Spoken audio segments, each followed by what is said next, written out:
100배, 1000배, 10,000배 복 받으세요. 할렐루야. 예. 내 앉아주셔서 감사합니다. 할렐루야. 11월 달은 특별히 감사가 충만하고요. 감사하는 자에게 하나님은 감사하는 자를 많이 주실 줄로 믿습니다. 자, 말씀의 은혜 받고요. 제목을 한번 다 같이 읽어봅시다. 시작. 사도 요한이 주님의 명령을 따라 소아시아 7교회에 보낸 편지를 우리가 나누고 있는데요. 예수님이 교회를 사랑하는 마음으로 편지를 보내라 라고 사도 요한에게 명령하시고, 그 내용이 얼마나 중요한지 주님께서 편지를 써라 이렇게 말씀을 했어요. 지금까지 살펴본 7교회를 향한 그 말씀을 보면, 먼저 에베소 교회를 향하여는 처음 사랑을 해보거라. 그 교회의 핵심이 뭐냐? 성도의 핵심이 뭐냐? 사랑이다. 사랑이 없다면 성도가 아니고, 사랑이 없는 것은 교회가 아니다. 그래서 처음 사랑을 해보거라. 두 번째 교회인 성원아 교회를 향하여는 죽도록 충성하라. 그러니까 교회는 주님께 충성해야 된다. 성도는 충성하는 것이 성도다. 세 번째는요, 버가모 교회는 환난이 있어도 믿음을 굳게 지켜라. 그러니까 끝까지 견디고 나가는 것이 바로 승리하는 믿음. 네 번째 교회는요, 도와드라 교회는요, 교회는 점점 더 나아져야 한다. 우리 신앙생활이 어제보다 오늘, 오늘보다 내일 점점 나아져야 한다. 즉 말씀으로 성장해야 한다. 이렇게 말씀을 주시고 있습니다. 그러니까 주님이 원하시는 교회와 성도의 모습은 사랑하는 성도, 충성하는 성도, 환난을 두려워하지 않고 믿음으로 견고히 서가는 성도, 이전보다 점점 더 성장하고 성숙해 가는 성도를 주님이 원하신다. 그래서 주님이 원하시는 교회가 되는 것이 교회의 존재 이유가 됩니다. 오늘 우리가 살펴볼 교회는 4대 교회입니다. 주님이 보이신 이 4대 교회가 어떠한 교회였는지를 잘 살펴서 우리도 주님이 원하시는 교회로 새롭게 거듭나기를 축복합니다. 그래서 제목을 4대 교회가 살아날 길, 4대 교회다가 오늘 우리 고뇌 교회가 살아날 길, 또 여러분 자신의 이름을 넣어서 내가 살아날 길이 뭔가 발견해서 살아있는 성도가 되시고 살아있는 교회가 되기를 축원합니다. 첫 번째, 시작. 4대 교회에 보이신 예수님의 모습은 무엇입니까? 예수님은 각 교회마다 자신의 모습을 다르게 계시했습니다. 그 이유는 그 교회에 가장 합당한 말씀을 담아 주시기 위해서 그런 모습으로 계시합니다. 예수님의 모습은 각 교회를 향한 진실한 말씀을 표현하는 것입니다. 그렇다면 4대 교회 사자에게 예수님은 자신을 어떻게 계시합니까? 1장, 3장 1절 시작. 4대 교회 사자에게 편지하라. 하나님의 일곱 영과 일곱 별을 가지시니가 계시네. 여기 예수님 자신을 하나님의 일곱 영이라는 말로 표현하고 있어요. 하나님의 영은 성령님을 말하고 눈에 보이지 않죠. 요한복음 14장에 의하면 이 성령님은 모든 것을 깨닫게 하고 또 가르쳐 주시고 우리를 돕는 영이다. 이렇게 말씀을 했어요. 특별히 일곱이라는 이 숫자는 계시록에 언급된 일곱 교회, 또 이 지상에 있는 많은 교회의 대표, 완전 한 숫자를 의미해서 우리 주님이 모든 교회를 돌보시는데 하나님의 영으로서 예수님이 교회를 돕습니다. 이렇게 말씀했죠. 특히 7이라는 숫자는 이사야 11장 2절로 가요. 시작. 그의 위에 영원한 영영 곧 지혜와 총명의 영영 모략과 재능의 영영 지식과 여호와를 경외하는 영이 강림하시니. 이렇게 여호와의 영이 7가지 모습으로 설명하고 있기 때문에 바로 예수님이 하나님의 7영으로 성령 충만한 분으로 묘사하고 있죠. 그러니까 이 4대 교회를 향하여 예수님이 완벽하게 알고 있다.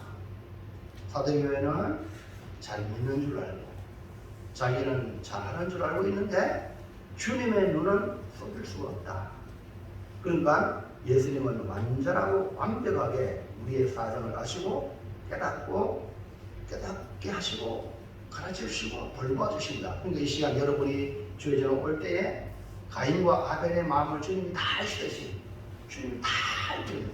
그래서 말씀을 들을 때 꼭 찔러주고 가르쳐주고 회개케 하는 하나님의 말씀을 듣고 변화받아서 가인의 길을 가지 말고 아벨의 믿음의 길을 가기를 주의 이름으로 축원합니다.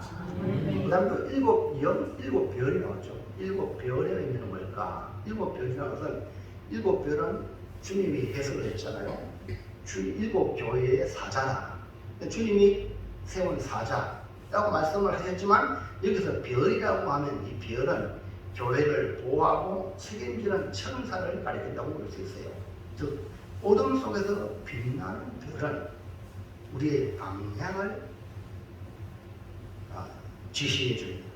우리가 밤에 어디가 동서남북인 걸 때 북구성을 찾아가면 되죠. 근데 또 이 별은 어둠 속에서 밝혀주는 존재로 별이라고 표현하고 있습니다. 그러니까 예수님은 어둠을 밝힐 뿐 아니라 우리의 갈 길을 제시해주는 참 길이 되시는 주님이시다. 우리 주님께서 4대 교회를 보시고 정확하게 진단을 내리고 처방을 내려서 교회가 4대 교회가 갈 방향을 앞으로 제시해주는 강한 의지의 편으로 7별을 가지신 주님의 모습으로 말씀하고 있어요. 오늘 이 4대 교회에 보이신 예수님의 모습에서 발견해야 하는 것이 뭘까요? 우리의 사정과 우리의 형편을 장만하게 하시고 우리가 앞으로 나갈 방향을 제시하시는 주님의 말씀에 우리가 얼마나 민감하게 반응하고 있는지를 깨닫기를 바라시는 주님의 마음을 읽으시기를 축복합니다. 둘째, 보세요. 시작. 4대 교회가 예수님께 책망받은 이유는 무엇이냐? 4대 교회가 예수님께 책망받은 문제점이 뭘까? 우리 한번 4대 교회가 어디 있는지 한번 사진을 한번 볼까요? 4대 교회는 서머나 빌라델비아 교회 사이에 매주 지방에 있죠. 이 4대 교회 보세요. 오른쪽에 흔적이 남아있죠. 교회가 그 영광스러운 교회의 모습은 사라지고 지금 이렇게 흔적만 남아있는, 즉 주의 말씀을 받지 아니하고 자기대로 나가면 이렇게 폐허가 되는 거죠. 이 4대는 옛날 리디아라는 나라에 쓰고 있는데 직업, 양터럭 그리고 사금이 많이 발견되어서 아주 풍요로운 화려한 도시였습니다. 지형적으로 보면 이 삼면이 깎아내린 절벽이고 들어올 수 있는 입구 쪽은 아주 구불구불 협소한 계곡이 있어서 어린아이라도 이 4대성을 지킬 수 있다 할 정도로 천혜의 요새입니다. 이와 같은 천혜의 난공불락의 상위에 이 리디아의 수도를 건설하여 외적의 침입 걱정 없이 이 리디아 왕조는 편안하게 안락하게 누렸습니다. 그런데 4대의 역사는 크게 두 번의 침공을 당하고 함락당하는 사건이 벌어지는데 그것도 너무 어이없이 함락을 당합니다. 그 첫 번째 함락당한 사건은 이 기레스 왕조의 5대 왕인 크로이수스가 왕이 되어서 편안히 지내고 있을 때에 이 페르시아의 고레스 왕, 우리 알죠? 고레스. 성경에 나오는 이 고레스 왕이 4대 성을 침공을 하는데 이 사대는 큰 분지와 넓은 평로로 이루어진 곳에 도시가 건설되었죠. 해발 약 250m 높은 산 위에 깎아지른 절벽 위에 자리 잡은 이 도시에 들어갈 때에 반드시 이 좁은 입구를 통해서 통과해야만 들어갈 수 있습니다. 이러한 곳에 이 페르시아 군이 14일간 포위를 했습니다. 근데 입구를 찾지 못해가요. 침략할 수가 없었어요. 그러니까 이 철벽과 같은 지형에 이 4대 성 사람들이 왕과 백성들은 편안하게 아무도 침묵하지 못한다 라고 안이하게 그렇게 지내고 있을 때에 그 입구에 군인들을 매국시키고 그냥 두고 그냥 우리는 걱정 없다 이렇게 생각했던 것입니다. 그런데 어느 날 이 갑자기 4대 지역 언덕에 무엇이 떨어졌어요. 성벽에서 뭐가 떨어졌는데 이 경계 건물을 쓰던 군사가 졸다가 투구를 떨어뜨린 거예요. 예배 시간에 졸다가 누구 죽었죠. 여러분 예배 시간은요 전쟁입니다. 말씀을 잘 들어요. 졸다가 경계 건물을 써야 되는데 졸다가 이 투구를 떨어뜨린 거예요. 그러니까 절벽 밑에 떨어졌잖아요. 그러니까 여러분 어디 가보면 알지만 뭐 철모 잊어먹었다. 또 뭡니까? 병뚜껑, 병뚜껑 뭐라 물통 뚜껑 잊어먹었다. 큰일 납니다. 그래서 이 4대 병사도 운칙을 바닷가 들어서 그 잃어버린 투구를 찾아 성벽 아래 비밀 군용으로 내려와서 투구를 가지고 올라갑니다. 이것을 본 페르시아 군인이 이 고레스 왕에게 보고할 때에 그 부분을 특별 특공대를 보내가지고 그 4대성을 침략하게 하고 그 4대성의 문을 열리게 함으로 남궁굴라그의 성 4대를 점령했다는 이야기입니다. 참 천의 요새지만 그 한 군사의 실수로 인하여서 침략이 당했다. 여러분 저수지도 댐도요 작은 구멍 하나가 그 성을 무너뜨리게 만들어요. 그걸 대피하게 봤다는 큰일 나는 거예요. 여러분 신앙생활을 아무것도 아닌 것처럼 주일날 교회 안 하는 거 아무것도 아닌 것처럼 11조 안 하고 아무것도 아닌 것처럼 그게 내 신앙을 망가뜨린다. 이걸 여러분들 아셔야 내가 중심 바짝 차려야지. 내가 든든해야 교회가 든든한 거예요. 나를 통해서 마귀가 들어와서 교회를 엉망되게 만들 수 있다는 거예요. 이것이 4대를 통해서 오는 교훈이죠. 두 번째 이 침공을 당한 사건은요. 이로부터 한 200년 뒤에 이 헬라국 안티오쿠스 왕이 4대성을 공격해 오는데 역시 마찬가지로 이 공격할 수가 없어요. 천의 요새니까. 근데 안티오쿠스 왕이 4대성 뒤편에 보니까 독수리들이 막 거기 많이 모여있는 거예요.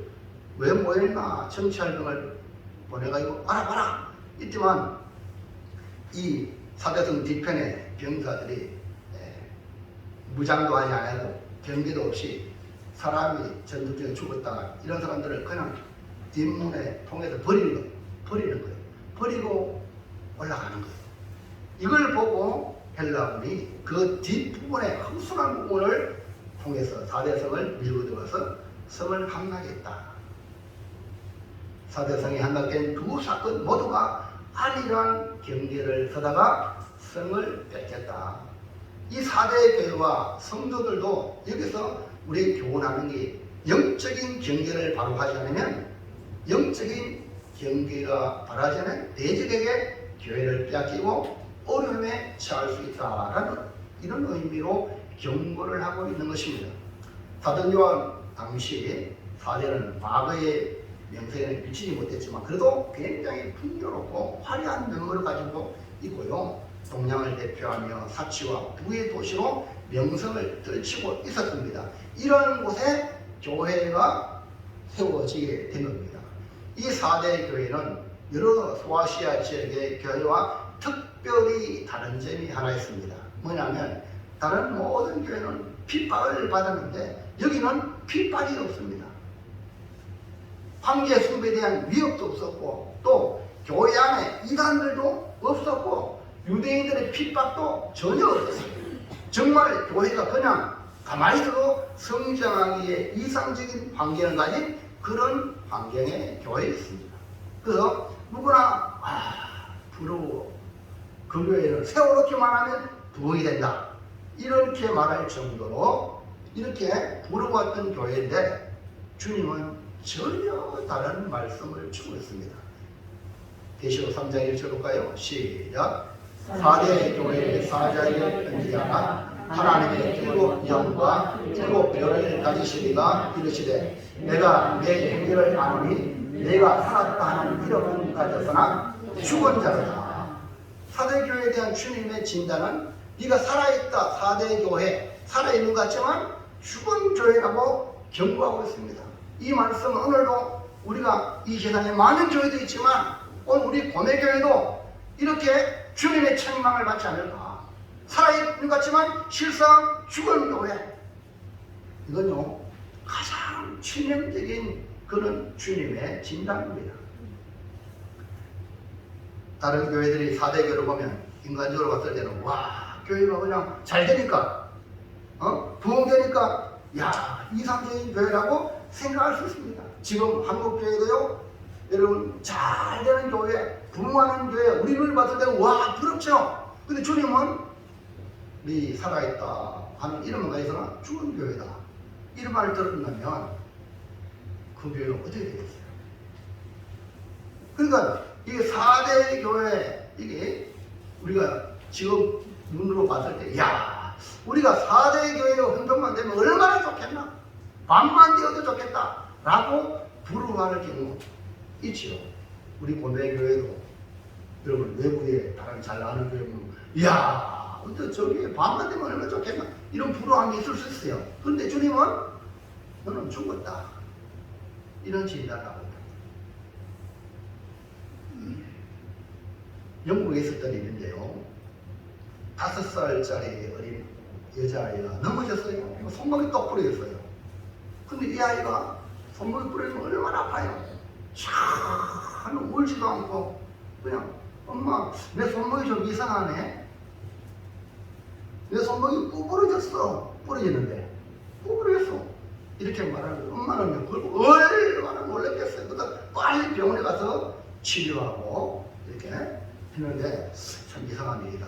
얼마나 아팠는데 아이가 아프다고 말하는데 그리고 그 아이가 7살이 되었을 때 그 부모가 딸을 보니까 쩔뚝거리는 거예요. 쩔뚝거리고 아이가 쩔뚝거리는 거예요. 그래도 왜 쩔뚝거리는 거 같다 병원에 들어가니까 그 아이 딸이 뼈에 검이 갔다는 거예요. 이 아이는 지금 아파도 통증을 못 느끼는 그 후로 소녀는 이 사소한 상처가 생겨있게 있었는데 이 여자아이는 아픔을 전혀 못 느끼고 있다는 걸 알게 되었어요. 그래서야 부모는 이 아이가 정상이 아니구나 하고 깨닫고 큰 병원에 가서 의사로부터 전문적인 진단을 받았는데 놀랍게도 이 아이의 정상이 신경 조직이 잘못되어서 아픔을 전혀 못 느끼는 무서운 병, 갱글리 뉴로파티 아픔을 못 느끼는 병. 이게 오늘 우리가 이런 것 중에 또 이런 게 당뇨 전혀 고통도 없는데 그게 엄청난 치명적인 해를 끼치죠. 합병적으로 이런 병에 걸리는 거예요. 이 병은 아직도 치료 방법이 없다는 거예요. 그리고 찌르면 아야 고통을 느껴야 문제가 있는 걸 빨리 발견하고 고칠 수 있는데 전혀 못 느끼는 교회가 문제가 있는데 전혀 못 느끼고 성도가 내가 죽을 병에 걸리는데 전혀 못 느낀다면 이거 참 희망이 어디 있겠어. 근데 이 바로 4대 교회가 바로 그런 교회예요. 자, 주님은 진단을 해줍니다. 어떻게 4대 교회가 죽었느냐 2절에 보면 2절 3절 2절 시작. 너는 이때여 그 하나님과 죽게 된 것을 굳건하게 하라. 내 하나님 앞에 네 행위에 온전한 것을 찾지 못하였노니. 아하, 4대 교회가 죽은 교회로 주님이 진단하는 이유가 뭐냐면 그 행위가 온전하지 않다는 거예요. 온전함이 없다는 거예요. 대충 그냥 신앙생활, 온전한 신앙생활 하실 주의 이름으로 축원합니다. 대충 결국 주님의 진단은 죽었다. 그리고 겉은 멀쩡해. 살아있는 것 같은데 실상은 죽은 것. 야고보는요 이런 걸 갖다가 죽은 믿음이라고 경고하고 있죠. 자, 야고보서 2장 26절 시작. 영혼 없는 몸이 죽은 것 같이 행함이 없는 믿음은 죽은 믿음. 말로만 믿는다 하고 행함이 없어. 그거는 죽음. 사대교회도 뭐라고 말씀했습니까? 네? 행위에 온전한 것이 없다는 거예요. 여러분, 시체들의 세 가지 특성이 있습니다. 첫째, 시체들은요 생동감이 없어요. 행동이 없고 반응이 없고 감격이 전혀 없어. 둘째는 성장이 없어요. 살아있을 때는 육체지만 죽으면 시체거든요. 시체. 그러니 이 시체는 시간이 지나면 썩지. 사람은요 살아있으면 성장하게 되어 있습니다. 그러니까 썩으니까 악취만 나오는 거예요. 악취만. 셋째로 그러니까 선한 영향력을 전혀 못 끼치는, 이게 바로 시체. 오늘 여러분이 살아있는 신앙자에게 주의 이름으로 축원합니다. 내가 말 한마디, 내 행동 하나 정말 선한 영향을 끼쳐야 되지. 악취를 내면 안 되잖아요. 남한테 고통을 주면 안 되잖아요. 오늘 우리가 살펴본 대로 이 사대교를 보면서 가장 절망적인 죽은 교회라는 진단을 내려진다면 우리는 어떻게 해야 합니까? 그럼 끝나는 거 아닙니까? 근데 주님은 처방을 줬어요. 주의 말씀에 귀를 기울여 지금이라도 여러분 살아나는 신앙생활 되기를 주의 이름으로 축원합니다. 자, 마지막 세 번째 시작. 죽은 사대교회가 살아나려면 어떻게 해야 합니까? 우리 주님은 병든 자를 고칠 뿐 아니라 죽은 자도 살리잖아요. 그러니까 우리 주님이 말씀하시고 주님이 오기만 하면 주님이 처방을 준단 말입니다. 말씀의 처방을 줄 때 그 처방을 받아 가지고 실천하면 살아나는 신앙생활이 될 줄로 믿습니다.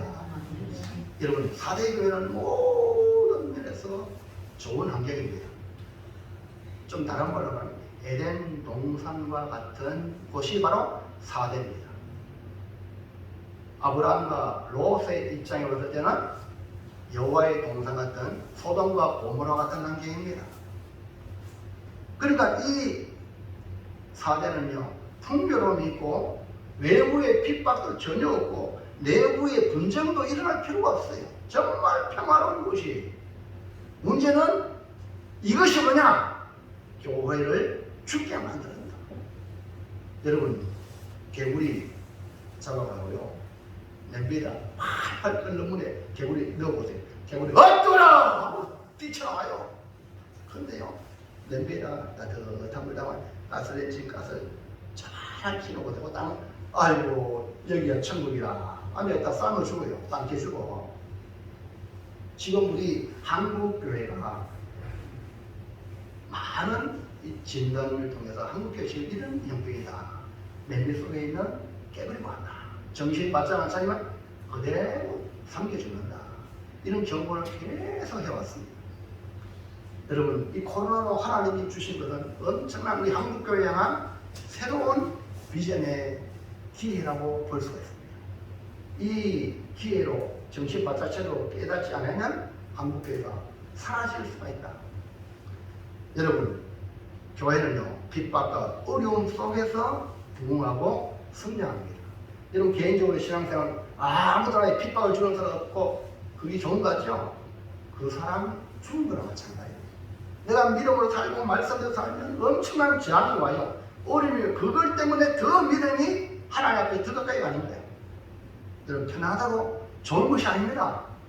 사대교회는 너무나 편안한 교회인데 결국 주님의 진단은 살았다 하는 이름은 가졌지만 죽은 자다 이렇게 말씀했어요. 그러면 주님의 이 진단, 죽은 교회, 죽은 자, 그러면 살아나야 되겠습니까? 어떻게 살아나야 할 것이냐. 1번 시작. 자신이 죽게 된 것을 믿고 다시 살아나는 것입니다. 예, 모든 치료는 정확한 진단으로부터 시작이 됩니다. 정확한 진단을 내리려면 깨어서 나의 상태를 살펴보아야 합니다. 그러니까 하나님 말씀으로 자신을 거울 삼아 why. 소크라테스가 한 유명한 말, 너 자신을 알라. 여러분 나오나 알죠? 나오나 몰라요? 그 나오나가 노래 얼마 전에 노래한 것 중에 테스 형 세상이 왜 이래? 아세요? 몰라요? 아시는군요. 그게 문재인 정권 있을 때에 그 노래가 나왔어요. 세상이 왜 이래? 그래서 그것이 히트가 되고 그것을 인하여서 사람들이 소크라테스에게 지금 묻고 있는 말이구나. 왜 세상이 이러냐 말이야. 그래서 정신을 조금 차려가지고 우리나라가 정권교체라는 것을 이뤘잖아요. 정신을 바짝 차리니까 정권교체를 이루게 된 거죠. 소크라테스는 뭘 했습니까? 너 자신을 알라. 지금 내가 죽게 된 것을 인식하라 이 말이에요. 3장 2절 시작. 너는 일깨어 그 나무가 죽게 된 것을 굳건하게 하라. 자신의 처지를 인식하고 아직 죽지 않은 것들이 내 몸에 아직 남아있다. 그럼 그것을 인하여서 다시 살아나라. 사대교회 안에 아직 살아남은 믿음, 아직 남은 자, 믿음을 저버리지 않은 사람들이 있습니다. 몇 사람이 있어요. 이 사람을 통해서 다시 4대 교회를 시작하는 거예요. 오늘 우리 자신에게 적용하면 나의 현주소가 어떤 처지인지 살펴가지고 남아있는 것, 그것으로 새롭게 신앙생활하는 거예요. 이러다가 망했다는 것을 인식하고 부족하고 불완전하지만 아직 남아있는 것을 가지고 다시 붙들고 새롭게 믿음의 경주를 하셔야 돼요. 여러분 이순신 장군이 거의 그냥 뭐 나라가 패망 직전에 있을 때 이순신 장군 역시 마찬가지 남아있는 게 12척밖에 없어요. 원균이 다 일본하고 싸워요. 다 말아먹고 자기도 죽고 남아있는 게 12척밖에 없는데 이순신은 이 12척으로 일본군을 섬멸시켰어요. 여러분 가지고 있는 게 뭡니까? 믿음에 남아있는 게 뭡니까? 여러분 자신의 자산이 뭡니까? 그걸 가지고 다시 믿음의 길을 시작하기를 주의 이름으로 축원합니다. 자신의 믿음을 건설하고 교회를 세워나가야 됩니다. 그래야만이 4대 교회가 한다 이렇게 말씀해요. 그러니까 우리 자신이 죽게 된 걸 인식을 하고 정신을 바짝 차리고 다시 시작하라 이 말입니다. 자, 2번 시작.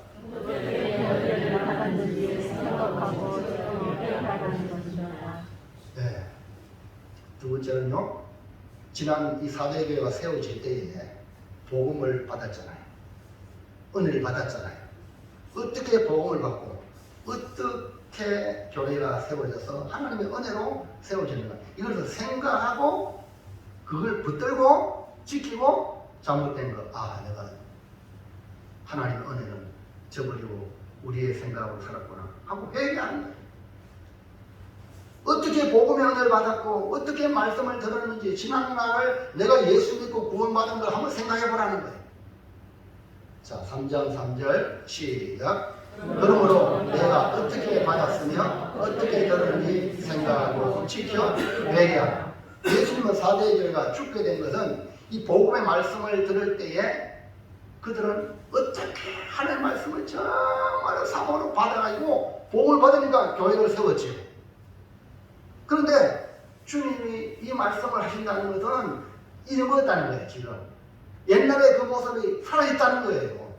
그래서 복음의 말씀을 들을 때에 너희가 지금은 변질되었다 이 말입니다. 그러니까 처음에 복음을 어떻게 받았으며 어떻게 들었는지 생각하고 지켜 회개하라. 이것은 4대 교회가 복음의 말씀을 들을 때에 어떻게 라는 말을 2번이나 사용함으로 복음의 말씀을 받을 때 감격과 기쁨으로 말씀을 받았다는 거예요. 이걸 우리가 한번 생각해 볼 수 있겠죠? 근데 4대 교회가 지금 죽게 된 이유가 처음과 다른 자세가 되었다는 거예요. 동일한 하나님의 말씀인데 자세 불량이라요. 지금 사대기가 편안하니까, 먹고 살기 편안하니까, 살만하니까 사모하는 마음이 없는 거예요. 처음에는 복음의 말씀 받을 때 사모하는 마음으로 받았지만 이 육신의 안일함과 편안함 때문에 하나님의 말씀을 귀하게 받지 않았다는 것을 여기에 주님이 너희가 어떻게 받았으며 어떻게 되는지 생각하라, 이렇게 말씀하고 있습니다. 단일 기도의 마지막 날에 젊은 의사 자매가 간증하는 걸 들었어요. 어릴 때 교회도 나가고 했는데 의사가 되고 돈을 벌고 아름다운 가정을 꾸미고 이러니까 살만하니까요 교회를 멀리해버리죠. 그러다가 자기 몸에 이상이 생긴 병원에 가서 20개월치 암이 있다는 거예요. 그러니까 잘못하면 이제 수술해도 배로 항문을 만들어가지고 이제 꺼내야 된다. 완전히 정말 절망의 상황 속에서 그가 그때 깨닫는 게 하나님.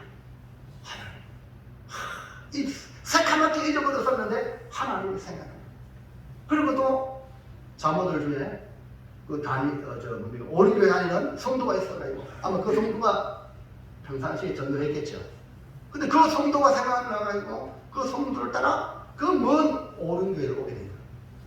오른교회를 와가지고 신앙생활하면서 마음의 평안을 얻고 그가 수술도 하고 그러면서 간증자가 된 거예요.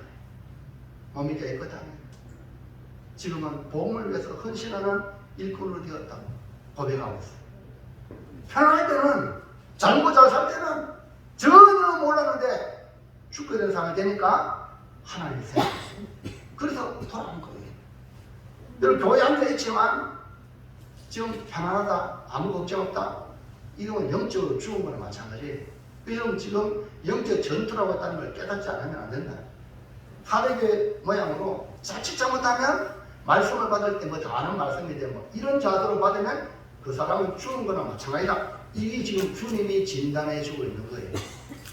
자, 데살로니가서 2장 13절 볼까요? 시작. 이러므로 우리가 하나님께 끊임없이 감사함은 너희가 우리에게 들은 바 하나님의 말씀을 받을 때에 사람의 말로 받지 아니하고 하나님의 말씀으로 받으니 진실로 들어가도다.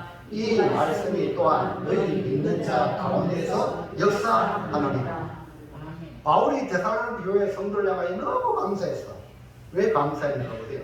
이 데살로니가 교회가 핍박 중에 세워진 교회로서 바울을 감동시켰어요. 그 감동시킨 이유는 딴 게 아니에요. 하나님의 말씀을 받을 때에 사람의 말로 받지 아니하고 하나님의 말씀으로 받았다. 하나님의 말씀으로 받았다. 그러므로 여러분 사람의 말도 위력이 있습니다. 사람의 말도 어느 정도 위력이 있는데 하나님의 말씀, 하나님의 말씀으로 받으니까 그 위력이 얼마나 대단합니까? 그래서 그 핍박 가운데도 이 데살로니가 교회가 든든하게 세워져가지고 많은 그 지역에 모범된 교회가 되어가는 거예요. 그러니까 여러분 살아있는 성도는 말씀을 들을 때에 하나님의 말씀으로 받는 거예요. 그러니까 그 말씀을 받아서 순종하고 거기에 그 말씀이 역사해가지고 기적을 만든다. 그러니까 이 말씀이 또한 너희 믿는 자 가운데서 역사하니라. 여러분 우리 기독교는 뭐가 힘이 있습니까? 말씀이에요. 아니 교회가 어떻게 부흥합니까? 세상에 돈권력 가지고 아닙니다. 말씀이 각 성도들을 감동시켜가지고 성령의 감동 강화시켜가지고 이렇게 교회가 부흥되는 줄로 믿습니다. 왜 많은 곳에 성교 나갑니까? 성령께서 그 마음을 감동시켜서 말씀을 따라 다 하니까 성교다가 세계 2위 국가가 된 거예요. 그 말씀이에요. 여러분과 제가 신앙생활에 승리하려면 하나님의 말씀을 받을 때에 하나님의 말씀으로 받아야지 사람의 말씀으로 받으면 죽은 자나 마찬가지다. 그런데 지금 사대교회가 주님이 진단하는 이 진단이 세상적으로 너무 편하니까 말씀 받을 때 은혜 받을 때 그 자세가 하면 잘못된 거예요. 처음 받을 때 너희가 어떻게 받았는지 생각하고 처음으로 돌아가라 이 말입니다. 지난날 받은 은혜를 통해 자신을 돌아보아 지금 내가 누리는 것도 은혜임을 인식해야 되지. 내가 잘해서 그렇다. 환경이 좋아져야 이런 것으로만 생각한다면 하나님께 감사하지 않죠. 은혜에 대한 보답을 하지 않죠. 그래도 그것보다 빨리 즉각 회개하고 돌이켜라. 회개하라고 하시는 주님의 말씀은 축복의 기회입니다. 그 사람한테 회개하라고 하는 것은 복의 기회예요.